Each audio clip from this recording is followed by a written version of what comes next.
দেশের শীর্ষস্থানীয় সংবাদ মাধ্যম প্রথম আলো ও ডেইলি স্টার এখন অনেকটাই ধ্বংসস্তূপ। আগুন ভাঙচুরের বিধ্বস্ত সাক্ষী হয়ে দাঁড়িয়ে আছে ভবন দুটি। আগুন দেওয়ার ঘটনার পর আজও রাস্তায় নেমেছেন বিক্ষুব্ধ ছাত্র জনতার অনেকে। তাদের কণ্ঠে ক্ষোভ আর সংবাদ মাধ্যমের প্রতি হতাশা। দেশের শীর্ষস্থানীয় দুটি গণমাধ্যম প্রথম আলো ও ডেইলি স্টার সংবাদকর্মীদের কর্মযজ্ঞে দুই পত্রিকার যে দুই কার্যালয় প্রতিদিন ছড়াতো খবরের উত্তাপ, এখন সেখানে নীরবতা। কর্মমুখর অফিস দুটি এখন ধ্বংসযজ্ঞের সাক্ষী। বৃহস্পতিবার রাতের আগুনে ব্যাপক ক্ষতিগ্রস্ত হয় প্রথম আলো ও ডেইলি স্টার কার্যালয়। আগুন নিয়ন্ত্রণে এলেও রয়ে গেছে পোড়া দেয়াল, ছাই হয়ে যাওয়া কাগজপত্র আর অনেক না বলা কথা।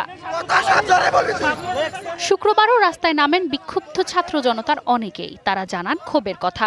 দালাল ছিল এই জন্য ভাঙছে, এটার পরে একবার না খালি বারবার ভাঙার চেষ্টা করা হয়েছে। যতটুকু সাপোর্ট পেলে একটা স্বৈরাচার তার জায়গাকে শক্তিশালী করে নিতে পারে, এই প্রথম আলো ডেইলি স্টার হাসিনাকে তারা ততটুকু সাপোর্ট করেছে। ভারতীয় আগ্রাসনের সাথে সম্পৃক্ত গণমাধ্যমের প্রতি হুঁশিয়ারিও দেন তারা।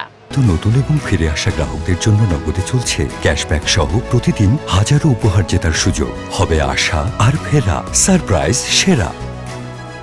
দোষরা থেকে থাকেন তাহলে প্লিজ পরিচয়টা দিয়েন না, বাঁচবেন না। এই সরকারের উপর দোষ চাপাইয়ে দেওয়ার জন্য তারা নিজেরাই এই ধরনের ঘটনা ঘটাইতে পারে, কারণ তাদের অতীত ইতিহাস তাই বলে।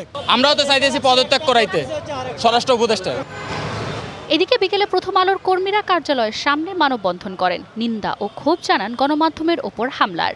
একটি কালো দিন সংবাদ মাধ্যমের জন্য, বাক স্বাধীনতার জন্য, গণতন্ত্রের জন্য। আমরা এই ঘটনার প্রতিবাদ জানাই এবং দাবি জানাই যে এটা সুষ্ঠু তদন্ত হোক, যারা দোষী ব্যক্তি তাদের খুঁজে বের করা হোক। শুক্রবার বন্ধ ছিল ওই দুটি পত্রিকা। প্রথম আলো ও ডেইলি স্টার ভবনের সামনে মোতায়েন রয়েছে আইনশৃঙ্খলা বাহিনীর সদস্যরা। মানজু মাফরুজ নীলিমা, ডিবিসি নিউজ, ঢাকা।